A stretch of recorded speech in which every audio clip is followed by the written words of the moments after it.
Halo guys, assalamualaikum warahmatullahi wabarakatuh. Balik lagi bersama gua Iman Putra Tuara. Kocak gak tuh? Nah, jadi pada video kali ini guys, kita akan membahas tentang seputar ekonomi Islam. Yang tentunya pada pembahasan kali ini kita akan membahas tentang tujuan hidup dan juga Islam, ekonomi Islam dan rasionalitas. Kemudian metodologi ekonomi Islam. Dan tentunya kita akan membahas tentang konsep-konsep penting dalam konsep dasar ekonomi Islam. Tanpa menunggu basa-basi lagi, mari kita bahas pada pembahasan kita yang pertama dari bab 1, yaitu konsep dasar ekonomi Islam. Jadi, kebahagiaan merupakan tujuan utama kehidupan manusia. Manusia akan memperoleh kebahagiaan ketika seluruh kebutuhan dan keinginannya terpenuhi, baik dalam aspek material maupun spiritual, dalam jangka pendek maupun jangka panjang. Terpenuhinya kebutuhan yang bersifat material seperti sandang, rumah, dan kekayaan lainnya. Dewasa ini lebih banyak mendapatkan perhatian dalam ilmu ekonomi. Terpenuhinya kebutuhan material inilah yang disebut dengan sejahtera. Dalam upaya mewujudkan kesejahteraan, manusia menghadapi kendala pokok, yaitu kurangnya sumber daya yang bisa digunakan untuk mewujudkan kebutuhan tersebut. Tujuan hidup. Nah, seperti yang saya sampaikan tadi di awal, pada dasarnya setiap manusia selalu menginginkan kehidupannya di dunia ini dalam keadaan bahagia, baik secara material maupun spiritual, individual maupun sosial. Namun, dalam praktiknya, kebahagiaan multidimensi ini sangat sulit diraih karena keterbatasan kemampuan manusia dalam memahami dan menerjemahkan keinginannya secara komprehensif.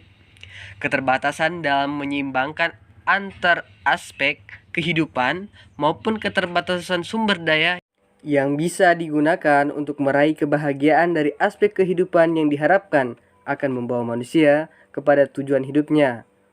Oleh karena itu, ada 3 hal pokok yang diperlukan untuk memahami bagaimana mencapai tujuan hidup. Yang pertama, pala sebagai tujuan hidup. Pala berasal dari bahasa Arab dari kata kerja aflaha yuflihu, yang berarti kesuksesan, kemuliaan, atau kemenangan. Pala adalah kemuliaan dan kemenangan, yaitu kemuliaan dan kemenangan dalam hidup. Istilah pala muncul menurut Islam diambil dari kata Al-Quran yang sering dimaknai sebagai keberuntungan jangka panjang dunia dan akhirat. Sehingga tidak hanya memandang aspek material, namun justru lebih ditekankan pada aspek spiritual. Dalam konteks dunia, palah merupakan konsep yang multidimensi. Ia memiliki implikasi pada aspek perilaku individual, mikro maupun perilaku kolektif makro. Kedua, maslahah sebagai tujuan antara untuk mencapai palah. Kembali pada pala tadi, pala adalah kehidupan yang mulia dan sejahtera di dunia dan akhirat. Nah, dapat terwujud apabila terpenuhi kebutuhan-kebutuhan hidup manusia secara seimbang, tercukupinya kebutuhan masyarakat, dan memberikan dampak yang disebut dengan maslahah. Maslahah adalah segala bentuk keadaan, baik material maupun non-material, yang mampu meningkatkan kedudukan manusia sebagai makhluk yang paling mulia.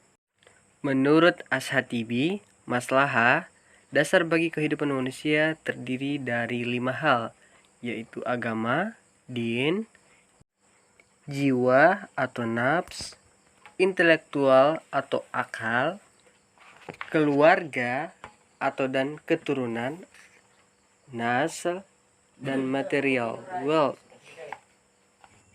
Ketiga, permasalahan dalam mencapai palah. Dalam upaya mencapai palah, manusia menghadapi banyak permasalahan. Permasalahan ini sangat kompleks dan seringkali saling terkait antara satu faktor dengan faktor lainnya. Adanya berbagai keterbatasan, kekurangan, dan kelemahan yang ada pada manusia, serta kemungkinan adanya interdependensi sebagai aspek kehidupan seringkali menjadi permasalahan besar dalam upaya mewujudkan pala.